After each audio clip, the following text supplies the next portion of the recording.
यहाँ तक कि नीले रत्न भक्षक कीड़ों से निपटना भी उन योद्धाओं के लिए मुश्किल था।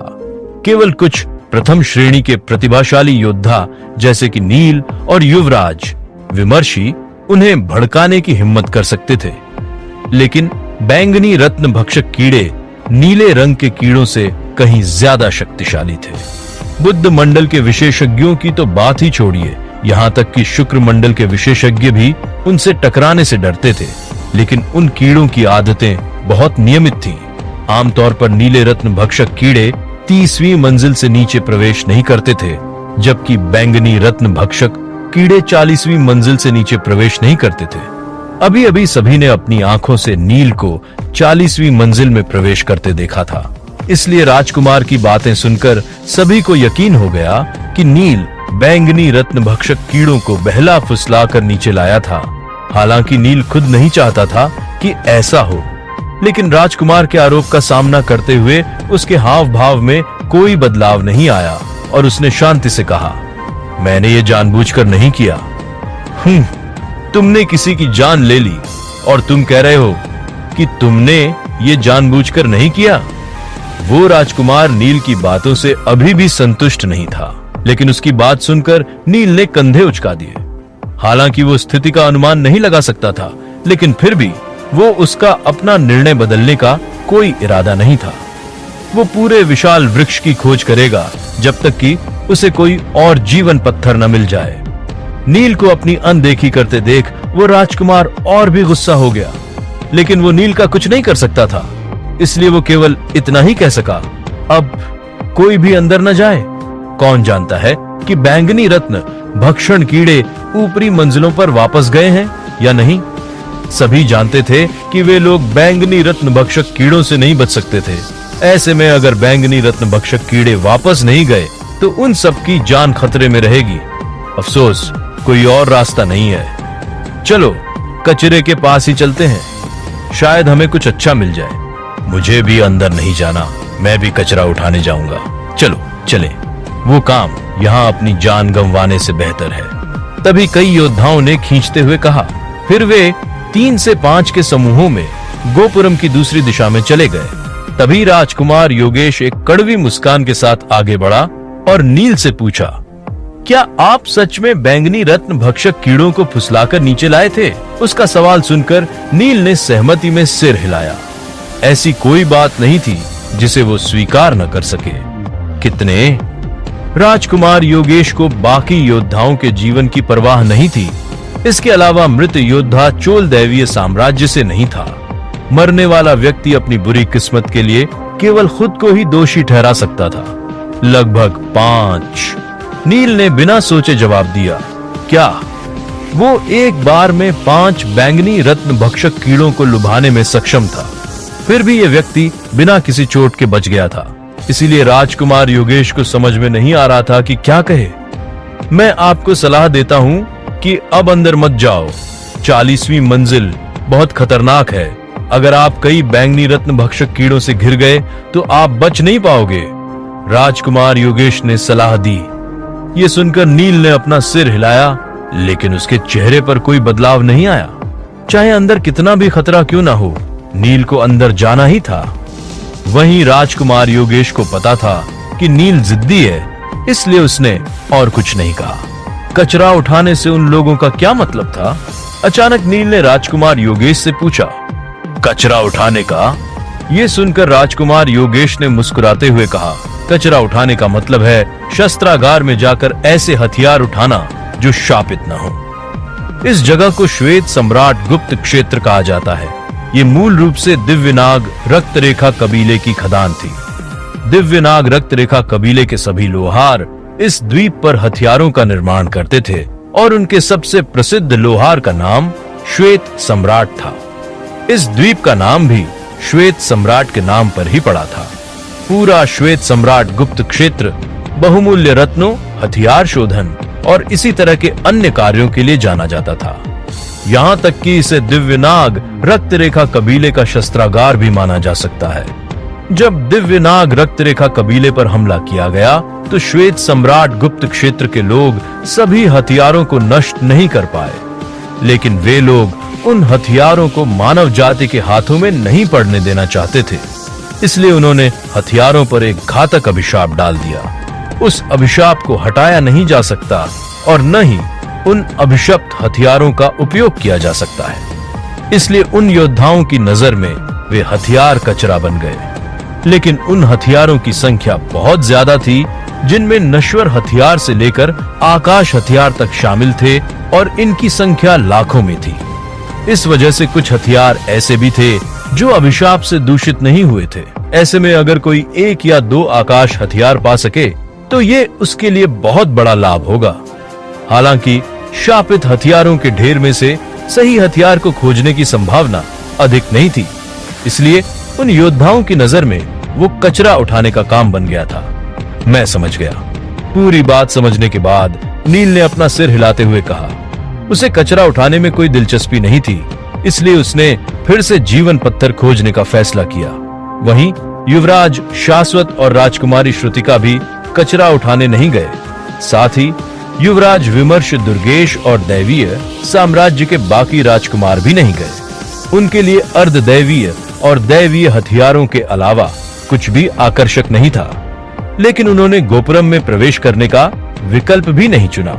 इसलिए जो योद्धा पीछे रह गए थे वे सभी नील को देखने लगे।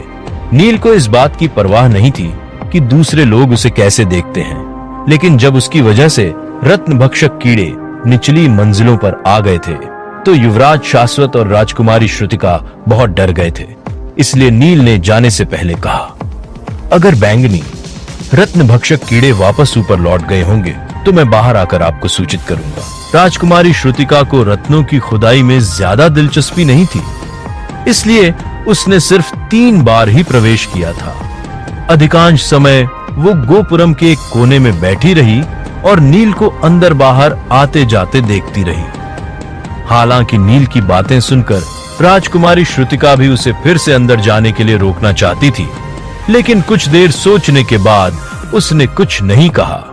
राजकुमार योगेश की तरह वो भी जानती थी कि नील किसी की बात नहीं मानेगा। लेकिन जब युवराज विमर्श और दुर्गेश ने नील की बातें सुनी तो वे थोड़े खुश हो गए। आखिरकार सूर्यमंडल के योद्धाओं के आने में अभी भी कुछ समय बाकी था। हालांकि वे लोग कचरा नहीं उठाना चाहते थे, लेकिन वे लोग इस कीमती समय को भी बर्बाद नहीं करना चाहते थे। इस बार नील ने 40वीं मंजिल का दरवाजा नहीं चुना, बल्कि वो सीधे 41वीं मंजिल में प्रवेश कर गया। लेकिन अंदर पहुंचने के बाद नील को किसी भी बैंगनी रत्न भक्षण कीड़े का सामना नहीं करना पड़ा। इस पवित्र पेड़ में कुल 1 लाख पत्तियां थीं, लेकिन 41वीं मंजिल पर केवल 200 पत्ते थे। इसी तरह और ऊपर बढ़ने पर पत्तियों की संख्या और कम होती जाती है। 41वीं मंजिल पर भी नील को कोई जीवन पत्थर नहीं मिले। हालांकि अब उसे ज्यादा उम्मीद भी नहीं थी, इसलिए इधर उधर देखने के बाद वो पत्ते के किनारे पर आया और बैंगनी रत्न भक्षक कीड़ों को ढूंढने लगा। बाईं तरफ 1 है, 43वीं मंजिल पर 1 है, जबकि वहां पर 5 हैं। ये देखकर नील की आंखें चमक उठी। उसने देखा कि सभी बैंगनी रत्न भक्षक कीड़े अपनी मूल स्थिति में लौट आए थे। राहत की सांस लेने के बाद वो फिर से नीचे कूद गया और प्रकाश चक्र में प्रवेश किया। फिर उसने संदेश भेजा कि बैंगनी रत्न भक्षक कीड़े 40वीं मंजिल पर लौट आए हैं। इसके बाद वो सीधे 42वीं मंजिल पर चला गया। हालांकि उसे जीवन पत्थरों के मिलने की कोई उम्मीद नहीं थी, फिर भी उसने चारों तरफ ध्यान से देखा। जब उसने पाया कि 42वीं मंजिल पर कोई जीवन पत्थर नहीं था, तो फिर उसने 43वीं और 44वीं मंजिल पर प्रवेश किया। इसके बाद वो 45वीं मंजिल पर चला गया।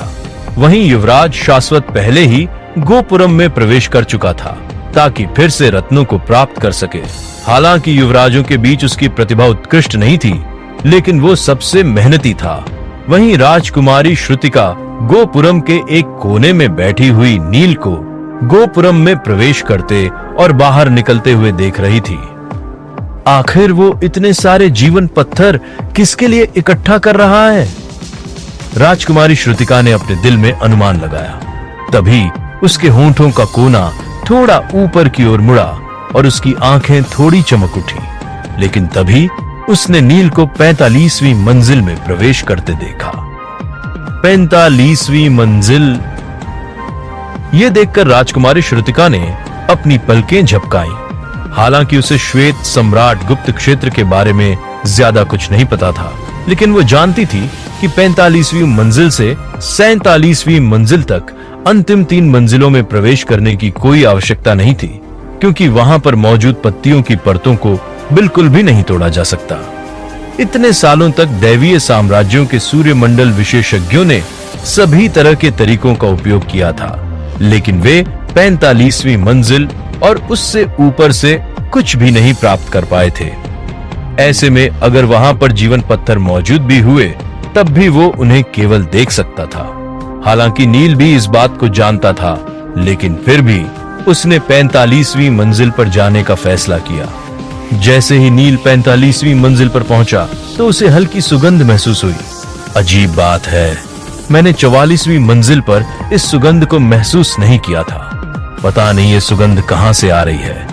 ये सोचते हुए नील के चेहरे पर उलझन के भाव आ गए और वो इधर उधर देखने लगा। 45वीं मंजिल पर कुल 10 पत्ते थे और उसने ऊपर देखा तो उसे अपने सिर के ऊपर 6 विशाल पत्ते दिखाई दिए। उनके बीच से नील को 3 और पत्ते दिखाई दिए। उनमें से 6 पत्ते 46वीं मंजिल के थे और 3 पत्ते 47वीं मंजिल के थे, जो सबसे ऊपरी मंजिल थी। 3 पत्तों के बीच में एक फूल खिल रहा था, तो ये सुगंध उस फूल से आ रही है। लेकिन फूल का आकार। अचानक नील की आंखें चमक उठी और उसके चेहरे पर आश्चर्य का भाव प्रकट हुआ। वो फूल प्रकृति से उत्पन्न नहीं, इसके बजाय विभिन्न रत्नों का एकीकृत रूप लग रहा था। फिर चाहे उसकी पंखुड़ियां हों, पराग कण हों या फूल का तना, वो सभी प्रकार के रत्नों से मिलकर बना हुआ लग रहा था। यही कारण है कि उसने लोगों को सुंदरता का एक बहुत ही अनोखा एहसास दिया। कुछ देर तक उसे घूरने के बाद नील ने अपनी नजर हटा ली, क्योंकि अभी उसके पास और भी महत्वपूर्ण काम थे। लेकिन इस बार जब उसने अपना सिर नीचे किया, तो उसकी खुशी से आंखें चमक उठी। ये तो जीवन पत्थर है। नील के पैरों से थोड़ी दूरी पर शुतुरमुर्ग के अंडे के आकार के 14 जीवन पत्थर एक साथ मौजूद थे। पहली नजर में वे जीवन पत्थर के बहुत समान ही दिख रहे थे। वे सभी एक ही आकार और एक ही रंग के थे, लेकिन कुछ महसूस करते ही अचानक नील की आंखें हैरानी से बड़ी हो गईं। हालांकि ये भी जीवन पत्थर ही है, लेकिन इनसे प्रवाहित हो रही जीवन शक्ति बहुत ही शुद्ध और समृद्ध है।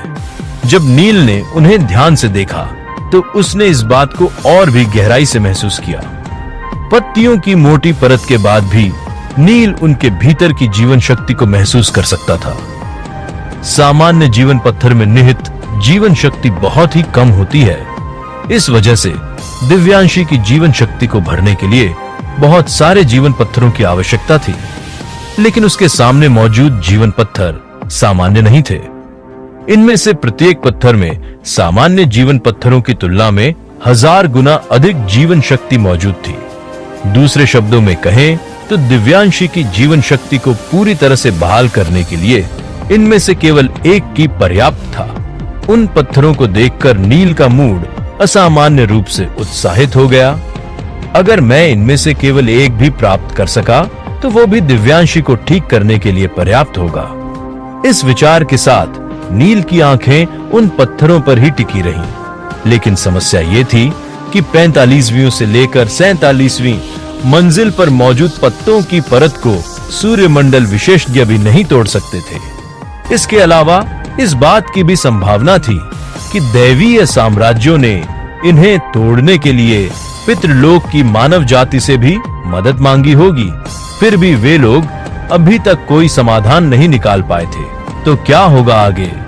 और क्या नील उन जीवन पत्थरों को प्राप्त करने का कोई उपाय ढूंढ पाएगा, या फिर उसे एक बार फिर निराशा ही हाथ लगेगी?